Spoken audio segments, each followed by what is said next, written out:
Hey guys, Ajax22 here, just showing you the setup that we got for shooting the old rusty 1911, along with a few other things, because you know, you don't just go to the range for one thing. Anyway, that's the high-speed camera setup. You're going to see some footage of this bad boy firing here. It's an O'Connor tripod, Casio X-Lim EXF1.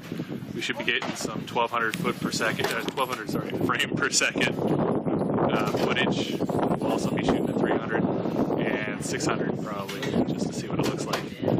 Figure out which one is most ideal for doing this kind of test fire vid. A couple other guns out today, but probably won't be shooting footage of those. We'll be shooting footage because why not? But so excited. I'm going to be playing with this rusty 1911. It's going to be so awesome. Anyway, I'm going to splice these videos together along with the slow-mo, so you'll get to see all this at once. It'll be awesome. Hey guys, Ajax22 recording some post-synchro narration. First test firing footage right here. You'll notice all the smoke plume from the PB blaster that dieseled when we pulled the trigger. That thing was soaking in it for the better part of, I think, 3 months. So it really burned off an awful lot of oil. That penetrating oil is pretty lightweight stuff. Seems to diesel pretty easy, and then smolders pretty good. So if you guys ever want to make your guns smoke really bad in a video, ever so slight film of that stuff will really make it get going. Yeah, I know we fired barehanded for the first round, well, for all the rounds, but my head is not in line with the slide, and well, you know, with the new barrel there, really just had no worries about the safety of the gun.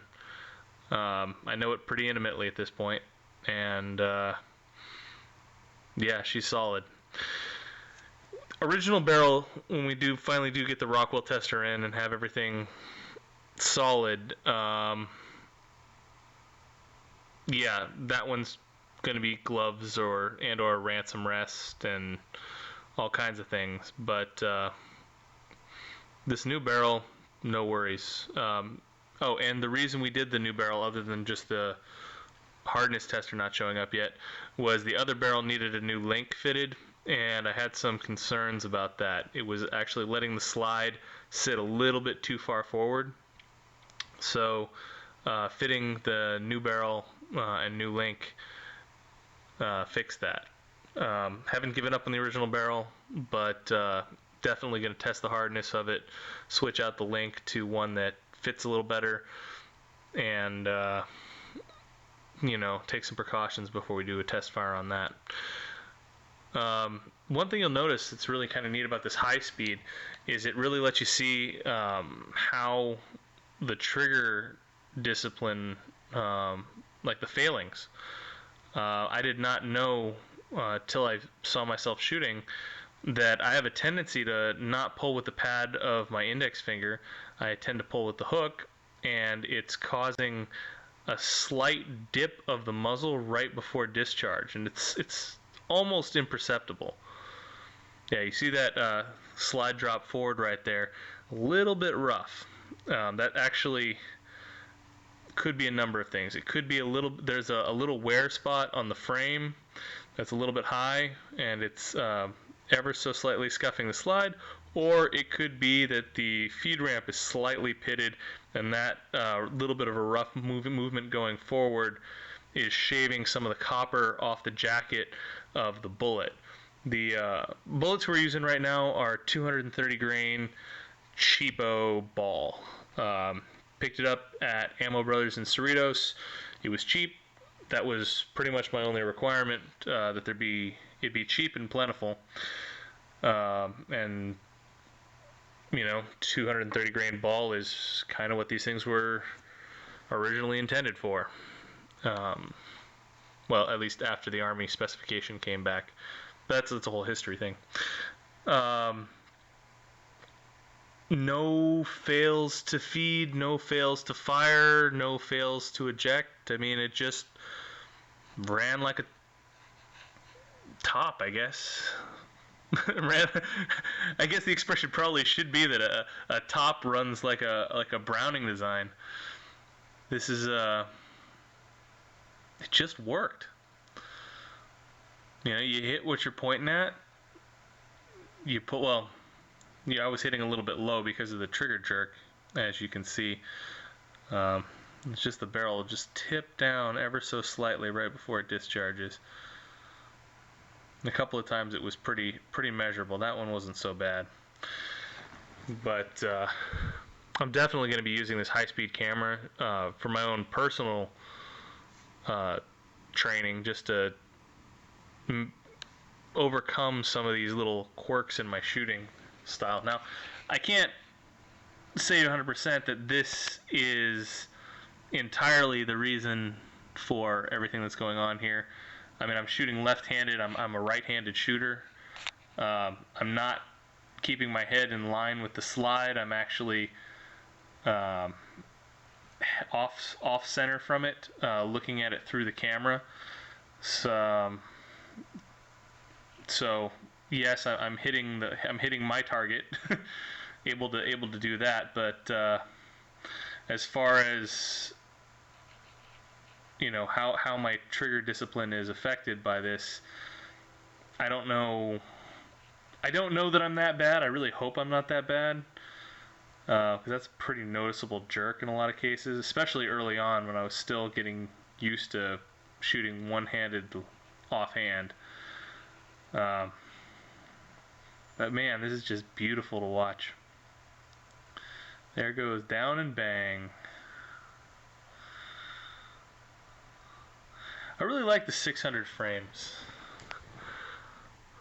Just gives you a little bit more poetry in the recoil. A little bit more muzzle flash. I don't know that I like the 1200 for this. I think 600 is a good compromise. Slow enough that you can see like the rough patches when it's coming forward, and you can say, hey, there might be some polishing necessary to make that look a little smoother when it's going. But I mean, it didn't jam. I didn't feel like it was going to jam. I shot a couple hundred rounds through it. It it just worked. I shot a couple hundred rounds through it. I say that like I did it all myself, but after the first 50, 75 rounds of no malfunctions, we were sort of passing it around. Now this is the 1200 frames, and it's significantly more detailed, much narrower field of view, but you can really see the slide, like the rough spots where it's moving and what's going on. You actually get a pretty decent muzzle blast off it too. And there's a video at the end of this that I'm going to edit in that'll show you what rapid fire looks like, but it's this is fast. This is really fast. Bang, bang, bang, bang, bang. However quick you can get back on target one-handed, offhand from behind a camera. There's no delays, so this is just a function of the fact that we're shooting 1200 frames per second. It takes a little time. Man, that's beautiful. I'm seriously considering buying a new, new to me, probably not going to pay extra for a pretty one, but a new 1911 Series 70 in basic GI dress, and then actually, instead of just antiquing a couple of parts to match the original old finish, just antiquing the entirety of the gun. And I believe that with the beeswax isolating techniques for the critical components, I think we can do it in a way that's, doesn't damage any of the original markings, and it just gives it sort of this, I don't know, if you had to come up with a random name for it, I guess tactical stone finish. That corroded look. It really does offer a great purchase for your hand when you're racking it, when you're fondling it. All the work that people do to stipple the front of their grip. This thing's got better got a better feel to it than any tactical, overly machined piece I've ever felt. And that's not to say that those aren't awesome guns out there. 1911 is a 1911 is a 1911. I'm just saying that this had kind of a unique feel to it that I really enjoy. And I'm not usually a big fan of deviations from Browning's design. A little bit of a purist. I mean, I have some stuff that's a little bit deviated, and it's fun, but at the end of the day, my favorites are 1911s. 1911A1 is good too. I mean, my grandpa carried one in the war. I'm not gonna talk crap on the 1911A1, but the early 1911 has just got a look to it. It's got it's just good. Very hard to find fault with it.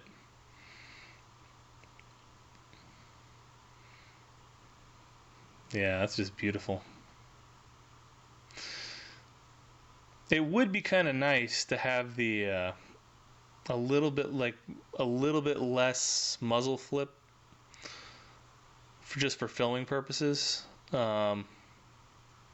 Maybe if I was shooting with two hands. But yeah, absolute poetry in motion.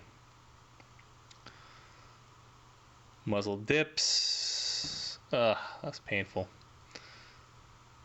But you can see that as I've progressed, these were the first couple mags through the gun. So as it progressed, there was an improvement in the feeding of the gun, and I attribute a lot of that to